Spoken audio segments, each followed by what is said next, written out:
Eh bien, salut à tous, bienvenue du coup sur Paris Fan. Et oui, aujourd'hui, pas de Nico. Et oui, puisque du coup, il m'a autorisé à présenter. Du coup, il m'a dit que j'allais prendre sa place. Enfin, je prends sa place, du coup, pour les petites blagues qu'il faisait à l'époque. Et je suis avec Erwin. Salut Erwin, comment tu vas? Bah ça va très bien, merci et toi. J'avoue, c'est le premier qu'on va faire rien que tous les deux, donc C'est vrai. je vais te dire bah bonne chance et bon courage surtout. Bah merci. Bah du coup le débrief de ce match samedi soir, Angers-Paris Saint-Germain, victoire 4 buts à 2. On va débriefer tout ça. Mais en attendant, n'oubliez pas de mettre le petit pouce bleu, de vous abonner à la chaîne, du coup d'activer la petite cloche, de partager. Et puis on vous prépare plein de choses durant la trêve. Je vous en dis plus en fin de vidéo. C'est parti, let's go!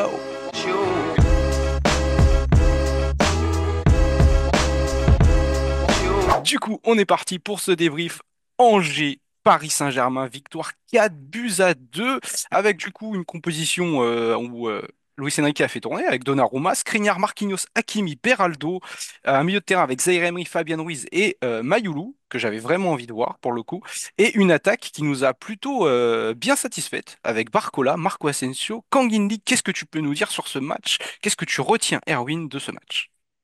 Bah c'est très simple, il y a une différence entre la Ligue 1 et la Ligue des Champions, faut croire, parce que être efficace contre Angers mais ne pas être efficace contre l'Atlético, ça fait un peu mal. Ça fait vraiment très mal, mais on va dire encore une fois, c'est l'habitude qu'on a avec ce Paris Saint-Germain-là. J'ai quand même vu une équipe qui était quand même très en mouvement, il y a eu pas mal de situations et donc notamment qui a été conclue par 4 buts quand même globalement dans le jeu, ce qui nous a fait un peu défaut mercredi contre l'Atlético. Encore une fois, donc tu as envie de te dire à la fin, on se fout un peu de la gueule du monde parce que tu te dis, les occasions comme ça qu'ils ont, pourquoi vous n'avez pas fait exactement pareil mercredi? On ne serait pas dans une situation où on commencerait à crier un peu de partout.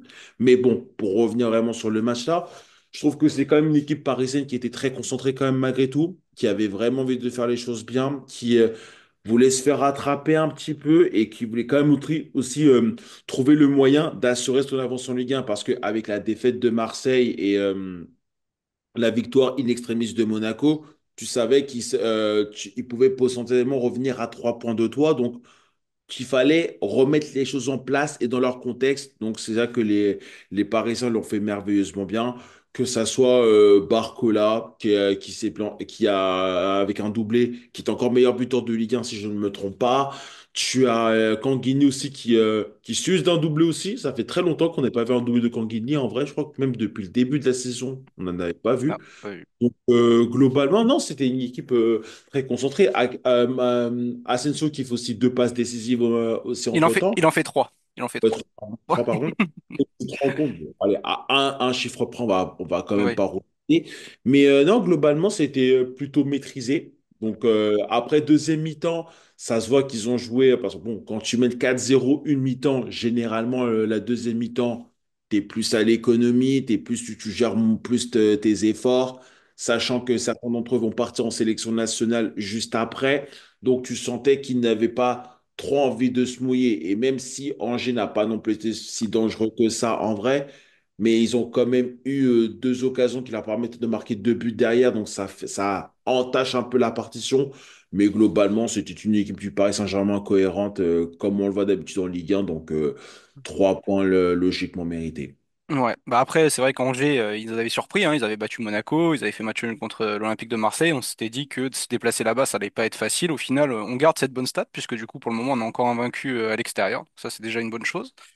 Et puis, c'est vrai que moi, je reproche un petit peu. Alors, il y a des choses que je vais reprocher au Paris Saint-Germain. Alors, c'est vrai que tu mènes 4-0 à la mi-temps, oui, tu fais tourner, je comprends, mais j'aurais aimé que les entrants mettent la même intensité sur le match. Tu vois là, on prend 2 buts dans les arrêts de jeu. Moi, je trouve pas ça normal. Ça entache un petit peu, donc on va parler. Enfin, je vais mettre quelques cartons jaunes moi personnellement, mais c'est vrai que j'aimerais bien avoir cette intensité sur les demi-temps.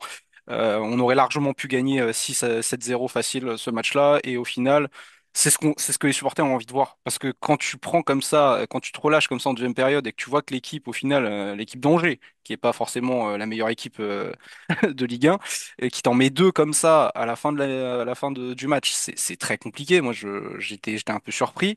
Et puis, bah, moi, je vais mettre un gros carton jaune à Ousmane Dembélé encore une fois, parce qu'à chaque fois qu'on prend un but, c'est une perte de balle de sa part. et je l'ai trouvé très nonchalant sur le terrain. Je l'ai pas trouvé exceptionnel. Je trouve que même Kolo Muani, même s'il tire sur le poteau, malheureusement, j'aurais aimé qu'il mette son petit but, ça lui aurait fait du bien. Il me fait un petit peu de peine d'ailleurs dans ce match, mais s'il aurait marqué, il aurait mérité de marquer. Marco Asensio, il fait trois passes décisives. C'est très bien, Marco Asensio. Tu fais trois passes décisives. Franchement, t'as été bon dans le jeu. J'ai bien aimé ses combinaisons avec Barcola et Canguini. Il dézonnait beaucoup. C'est une attaque que j'ai bien appréciée pour le coup. Ça marchait bien. Maintenant, Marco Asensio, c'est pareil. Tu vois, devant le but, t'attends à ce qu'ils soient un petit peu plus tranchants. Et tu vois, il y a une stat aussi qui m'embête un peu. C'est que le PSG subit moins, que ce soit en Ligue des Champions ou en Ligue 1, que les années précédentes. Malgré tout, malgré tout, on prend toujours autant de buts, voire plus. Tu vois, il y a un expected goal côté adversaire qui est toujours moins élevé que ce qu'ils nous mettent. Tu vois ce que je veux dire? Par exemple, c'était contre l'Atlético. L'Atlético, ils avaient quoi? C'est même pas un XG. Au final, ils nous en plantent deux. Il y Tu vois, avait enfin, 0,046. ouais, ou 0,46. Tu vois, voilà. Et au final, ils nous en mettent deux sur leurs trois tirs cadrés. Tu vois, enfin, c'est du grand n'importe quoi. Donc, en fait, je trouve il y a quand même un manque de discipline. En fait, j'ai l'impression que toutes les autres équipes sont en réussite face à nous et nous, on n'est pas forcément en réussite, même si dans ce match, il faut le dire, on a quand même été un petit peu plus décisif. C'est-à-dire qu'on a quand même réussi un petit peu plus. Là, on a 26 tirs, 12 cadrés, 4 buts. Voilà, ça te fait, ouais, ça va. Ça, la moyenne, elle est un petit peu mieux que ce qu'on a vu ces dernières semaines. Maintenant, tu vois, je suis toujours un petit peu, je suis toujours un petit peu mitigé. Et puis bon bah après, je vais parler aussi de Fabien Ruiz. Alors, tu vois, le problème c'est ça en fait, ça reste encore un mystère ce joueur parce que quand tu joues contre Desplos, il est bon et parce qu'au final, Angers n'a rien montré. Hein, ils se font complètement étouffer première partie. Et c'est vrai que Fabien Ruiz a été bon. On va pas rien dire. Hein, il était bon, mais quand il joue contre Desplos, quand le niveau s'élève. Malheureusement, tu le vois plus. Mayoulou, je l'ai trouvé super intéressant. Zaïre Emery, bon bah voilà. L'entrée de Zaguet était intéressante aussi, faut le noter. Et puis il y a un autre joueur que je vais un petit peu mettre un carton jaune. Alors je sais qu'il joue pas à son poste, mais ça commence à m'énerver un petit peu. C'est Beraldo parce que Beraldo, en fait, t'as l'impression qu'il commence à bien défendre que quand il prend un carton jaune. Il y a Donc voilà. ça. Après, Tu vois, pour revenir un peu sur les joueurs que tu viens de dire, hum, alors déjà, Fabien Ruiz, je pense qu'il suffit de voir quand est-ce que l'Espagne joue. Parce que je peux t'assurer que quand l'Espagne va jouer et qu'il va mettre le maillot rouge, bizarrement, il va ressembler à Xavi Iniesta Prime. ouais, c'est ça. Et ça, déjà, premièrement. Mayulo, en fait, enfin, Zague, c'était plutôt pas mal ce qu'il a fait. Et Beraldo, encore une fois, c'est que le souci, c'est que les gens ne comprennent pas. Et enfin, même si moi, des fois, je suis un peu énervé pour ça, mais le souci, c'est que Beraldo, si tu veux le faire jouer à gauche, le problème, Nuno Mendes n'est pas forcément très convaincant. Et en plus, à chaque fois, il se blesse, ça serait un peu compliqué. Hernandez qui peut être son remplaçant, mais il est encore sur blessure et normalement il va revenir, il pourrait revenir d'ici début décembre de ce que j'ai cru comprendre dans les dernières rumeurs, ce qui fait qu'à la fin, t'as personne à gauche. Donc forcément, tu es obligé de faire jouer Beraldo sur ce côté-là. Et même s'il remplit pas satisfaction, c'est peut-être le seul qui pourrait répondre au truc. Parce que éventuellement, tu pourrais mettre Kipembe, mais Kipembe, il est encore blessé. Donc en vrai de vrai, on sait même, on n'a pas de remplaçant fixe par rapport à ça. Donc c'est obligé, c'est pour ça qu'on fait jouer Berardo sur ce côté-là. Évidemment, c'est pas ce que je veux, c'est pas ce qu'on veut. Mais le problème, c'est qu'on n'a pas forcément le choix. Alors oui, d'accord, c'est pas son poste, mais en même temps, on peut faire comment? Bah, on Ça, peut pas faire grand-chose en soi. Hein. C'est très compliqué. Après, je comprends en fait. Je comprends maintenant. Tu vois, Fabien Ruiz, bon. Là, il fait un bon match, certes. Il va aller en Espagne. Je pense qu'il va dérouler avec la Roja. C'est pas un problème. Mais c'est vrai que, tu vois, moi, je trouve que Mayoulou est même plus pertinent que lui sur certains matchs. Hein, et pourtant, très jeune Mayoulou. Hein, tu vois. Et voilà. Et encore, tu vois, qu'il tente. On lui donne du temps de jeu. Je pense que le petit, il a de l'avenir. Tu vois. Maintenant, c'est bien de le faire tourner en Ligue 1. Après la Ligue 1, oui, c'était bien de prendre des points parce que on a mis Monaco à 6 longueurs, Marseille à 9. Donc voilà, on a déjà de l'avance en Ligue 1, mais c'est vrai que le problème. Et tu vois, il y a un autre problème, moi, qui m'embête un petit peu avec ces matchs de Ligue 1. Alors certes, oui, on fait le travail. Certes, on fait le taf, il n'y a pas de problème. Je pense que là, le championnat, je vais pas dire qu'il est gagné, mais le championnat, voilà, normalement, sans trop nous avancer, je pense que voilà, on est déjà bien parti. Maintenant, en Ligue des Champions, c'est ça, en fait, moi, tu vois, qui m'embête. La Ligue des Champions. Parce qu'au final, tous les autres clubs français, que ce soit Brest, Monaco, Lille, qui font des parcours pour le moment vraiment très bons. Tu vois, enfin Brest, quand tu vois qu'ils sont dans les 8 premiers, bon bah voilà, tu te dis ok, tu vois, en fait tu vois c'est ça qui m'embête parce que t'as quand même un standing à avoir. T'es le Paris Saint-Germain, t'as un standing à avoir. Ok, Luis Enrique, il y a des joueurs qui voulaient pas parce qu'ils voulaient un groupe plutôt assez restreint. Ils voulaient un collectif, ils voulaient concerner tout le monde. Il n'y a pas de problème, je veux bien, je l'entends.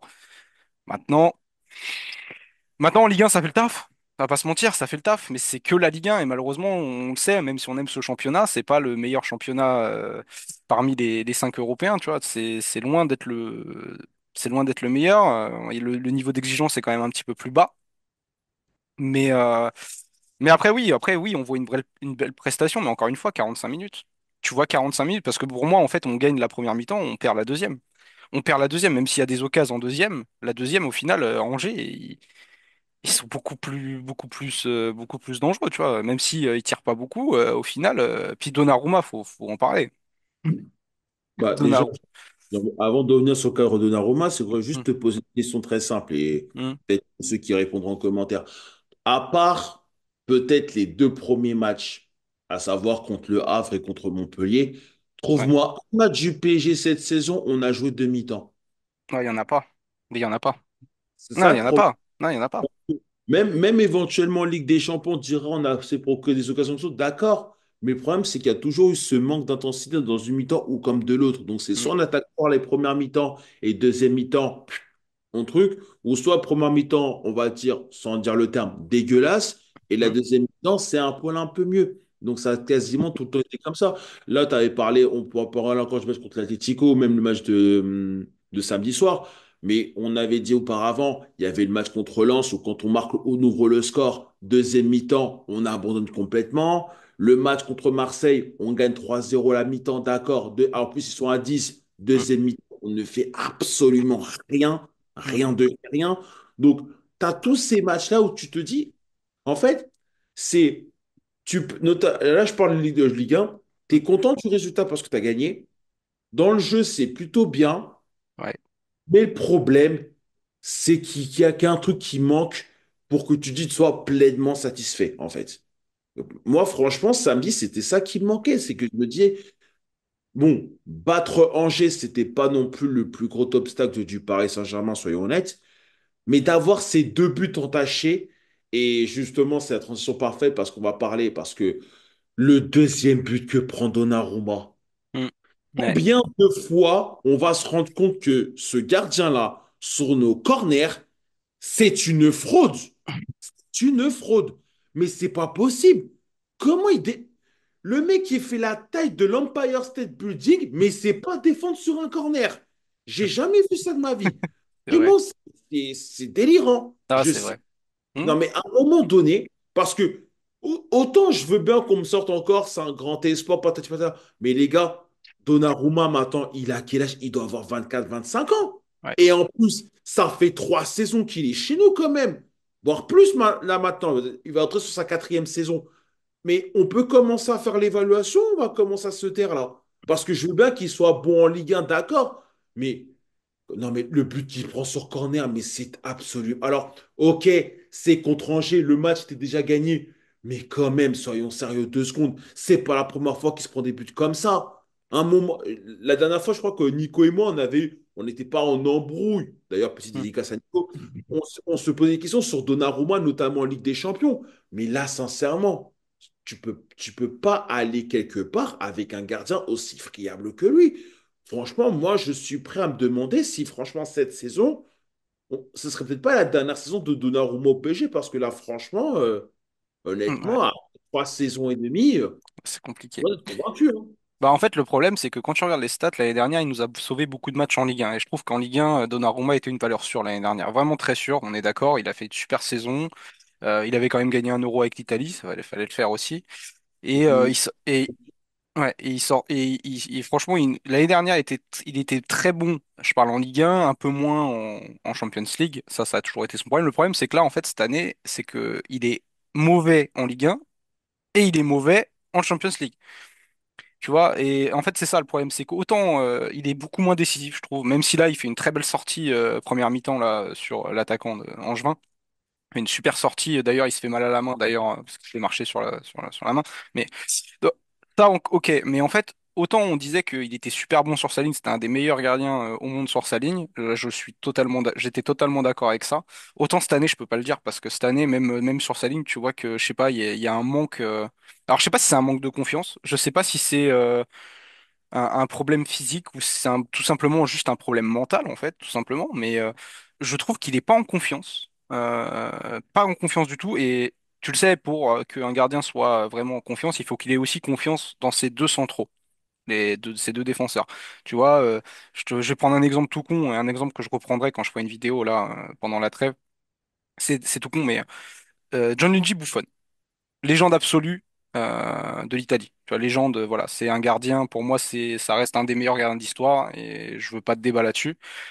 Euh, il était bon pourquoi? Parce que devant lui, il y avait des mecs mais qui était exceptionnel. À Parme, il avait deux joueurs exceptionnels. À la Juve, Barzagli, Chiellini, Bonucci. Voilà, tu vois, il avait trois mecs en face de lui. Il lui faisait confiance dans cette surface. C'est-à-dire que il savait très bien que s'il intervenait pas à un certain moment, il avait quelqu'un qui allait, tu vois, qui allait le devancer et du coup aller sauver le but qui pourrait se prendre. Tu vois ce que je veux dire? Il y avait cette confiance. Et c'est pas pour rien que la Juve, à l'époque, je crois que c'était dans les années 2010, c'était la meilleure défense d'Europe. Parce qu'il y avait ces quatre gars-là défensivement, donc Buffon, Chiellini, Bonucci, Barzagli, qui étaient incroyables. Et ils se faisaient confiance. Ils se faisaient tellement confiance qu'ils avaient des automatismes tous les quatre, où en fait, ils savaient comment quadriller leur surface et ils savaient comment défendre.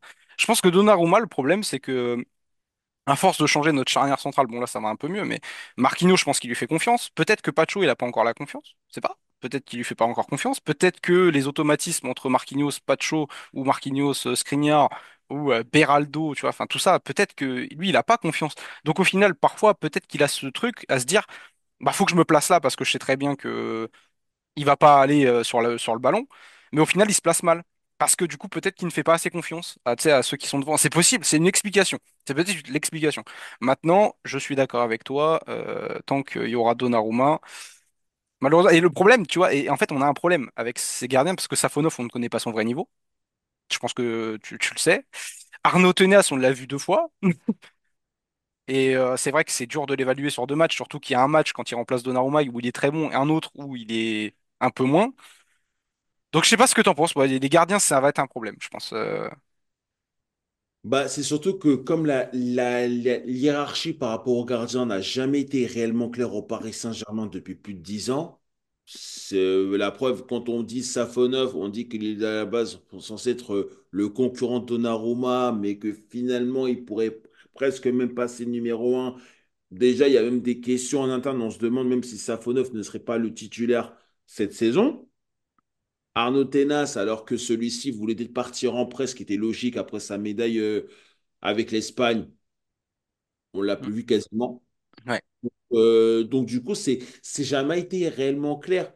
Et puis d'un autre côté aussi, c'est qu'en fait, Donnarumma, je pense qu'il n'a tellement pas senti cette concurrence, on va dire. Parce qu'en fait, le problème, et je trouve que c'est paradoxal, les saisons où le Paris Saint-Germain a fait par exemple, jusqu'en demi-finale de Champions League, un truc comme Ouais. ça, c'est toujours quand il y a une concurrence claire et nette parmi Non. les gardiens. Quand tu avais eu, par exemple, le Navas, tu sais que le numéro 2 c'était Rico. Il n'y avait jamais eu le moindre problème. Bizarrement, c'est là qu'on a fait nos meilleures saisons, entre guillemets. La saison dernière, on savait que c'était Donnarumma le numéro un et Tenas numéro 2 parce que, bon, Navas, c'était un peu compliqué avec les blessures, etc., etc. Mais tu disais, au moins, c'était clair. Là, franchement, cette saison, encore une fois, pour moi, ça semble être Donnarumma numéro un et Safonov numéro 2. Sauf que celui-ci dit clairement qu'il ne veut pas être numéro 2. Donc à la fin, c'est même pas. On se pose encore la question qui pourrait être le numéro un, quoi. Donc, ça risque de créer encore une fois un beau bordel encore dans la situation des gardiens de Paris Saint-Germain. Maintenant, va falloir que Donnarumma, va falloir qu'il se réveille. Alors, ce sera bien beau de se réveiller avec l'Italie pour les qualifications, etc., pour les semaines qui vont arriver. Mm. Mais sincèrement, franchement, je me pose vraiment des questions sur le niveau de ce type. Et moi, honnêtement, à la fin de la saison, je suis même pas sûr que je conserve Donnarumma. Ouais. Après, Mm. il y a encore du temps. Peut-être Mm. qu'il me donnera tort. Mais franchement, Coco, réveille-toi. Bah, Et très. Ouais, dernier rassemblement, c'est Vicario hein, qui a joué, hein, c'est pas lui. Hein. Hmm. Donc tu vois, enfin, après, c'est vrai qu'il est assez critiqué, Donnarumma, même là, il fait plus trop l'unanimité, je pense, au sein de la squadra non plus. Euh, mais bon, après, bon, il est talentueux, je dis pas, hein, voilà, maintenant, je sais pas, ça manque un petit peu. Mais tu vois, en parlant de concurrence, et là, je vais rebondir sur ce que tu as dit, alors, c'est vrai que là, on débrief, enfin, on a débriefé le match, c'est vrai que là, on est parti un peu loin, mais c'est vrai que ce Paris Saint-Germain, dans le jeu, c'est vrai qu'on en est content. En tout Mhm. cas, en Ligue 1 et même en Ligue des Champions, on a un des plus beaux jeux, on va dire, d'Europe, même si je vais pas nous mettre trop haut. Mais c'est vrai que ce manque d'efficacité, et il y a aussi ce manque parfois d'envie. Et c'est là où je me pose des questions aussi, parce que Donnarumma, certes, n'a pas de concurrence, mais la concurrence aussi, ça va partout. Sur tous nos postes. Quand tu regardes, il y a un manque de concurrence sur nos ailiers en attaque, sur notre attaquant, enfin sur notre neuf ennemi, entre guillemets, parce que bon là, il n'y a pas Ramos encore, mais tu vois, je pense que ce manque de concurrence, on le paye aussi. Quand tu vois que Barcola est exceptionnel en Ligue 1 et qu'il est beaucoup moins bon en Ligue des Champions. Tu vois qu'un Asensio, c'est pareil, un Kang-in Lee, même si je trouve qu'en Ligue des Champions, il garde quand même un certain niveau, il arrive quand même à garder un certain standard, mais tu vois qu'on manque aussi de concurrence sur tous les postes. Hakimi, tu sais très bien qu'il va jamais se faire déloger. Quand tu vois la performance désastreuse de Nuno Mendes, il aurait besoin de se faire concurrencer aussi, parce que c'est pas Beraldo qui va le concurrencer, on va pas se mentir. Hein. Donc voilà, tu vois, enfin tu vois, c'est tout ça aussi. Et je pense que malgré ce que Luis Enrique a pu dire à la fin de cet été en disant qu'il avait un groupe complet, je pense qu'il y a quand même, il y a quand même des choses qui auraient pu, enfin, qu'il aurait pu quand même amener un petit peu plus, puisque tu vois que ce manque de concurrence, ça met pas les joueurs dans les meilleures dispositions sur certains matchs. Tu vois? Je vois que t'as coupé ton micro. Ah, désolé, non, parce que j'avais un problème avec mon micro quand je Ah, rectifie. c'est pas grave. Mais en fait, c'est un problème de concurrence, mais c'est surtout qu'en fait, bah, les concurrents ne sont pas spécialement efficaces. Franchement, Hmm. en fait, par exemple, Kanguinli, moi, c'était un des premiers jours, je me disais, bizarrement, je le trouve meilleur quand il est super sub que quand il est titulaire. Bon, évidemment, samedi m'a donné un petit peu tort. Mais c'est le cas. C'est qu'en fait, dans la plupart, pour certains, c'est que comme ils ne performent pas quand ils rentrent, bah, certains ils vont se dire, mais en fait, c'est un mouchoir de poche pour moi. Là, c'est limite, je mène la belle vie comme ça, je ne vais pas me faire déloger pour autant. Alors que le problème, c'est ce qui nous manque réellement. Et je pense que c'est peut-être pour ça que, à mon sens, peut-être qu'on ne fera pas une saison aussi complète qu'on a fait la saison dernière ou même la saison avec Tourelle où on va jusqu'en finale de Champions League, c'est parce que pour moi, non seulement les titulaires, ils peuvent performer une fois sur deux, mais ceci, c'est que quand ils ne performent pas, tu ne peux pas compter sur les remplaçants derrière pour performer. Ouais. Alors, autant en Ligue 1, ça va passer, Hmm. peut-être en Coupe de France, ça pourrait passer, mais en Ligue des Champions, ça ne passera clairement pas. Ça Donc, pardonne pas. Ça pardonne pas en Ligue des Champions, on le voit. Et tu sais, tu vois, c'est ça. On disait, il y a des, comment, il y a des projets comme Man City, tu as vu, ça a mis 6 ans. Et en plus, Guardiola, il a triplé tous les postes. Parce que l'exigence, elle n'est pas la même là-bas. Hein. Il a triplé tous les postes. Et quand tu vois qu'il y avait une concurrence saine, tu voyais qu'il avait des. Enfin, tu voyais, il y avait. Je dis une bêtise, tu avais Bernardo Silva qui sortait, tu avais un De Bruyne qui rentrait. Bon, voilà, tu vois. Enfin, tu vois un petit peu. Là, je prends un gros exemple, entre guillemets. Je l'accentue un petit peu, mais c'est pour te dire que tu as des joueurs de qualité partout. Tu vois, là, il fait sortir Grealish, du Doku qui rentre. Sur le côté droit, c'est pareil. Tu vois, comment Bernardo Silva et sinon, tu as du Savigno. Enfin, tu vois un petit peu, il y a de la qualité. Il y a de la qualité à tous les postes. Bon, là, maintenant, au numéro 9 ils ont pu Alvarez, mais quand tu vois, à l'époque, tu avais quand même Haaland, Alvarez. Bon, tu vois, tu avais de quoi savoir venir. Du coup, on va revenir un peu sur le match quand même, parce que c'est vrai que là, c'est un peu. Donc, du coup, tes tops du match, Erwin. Tes tops et tes flops.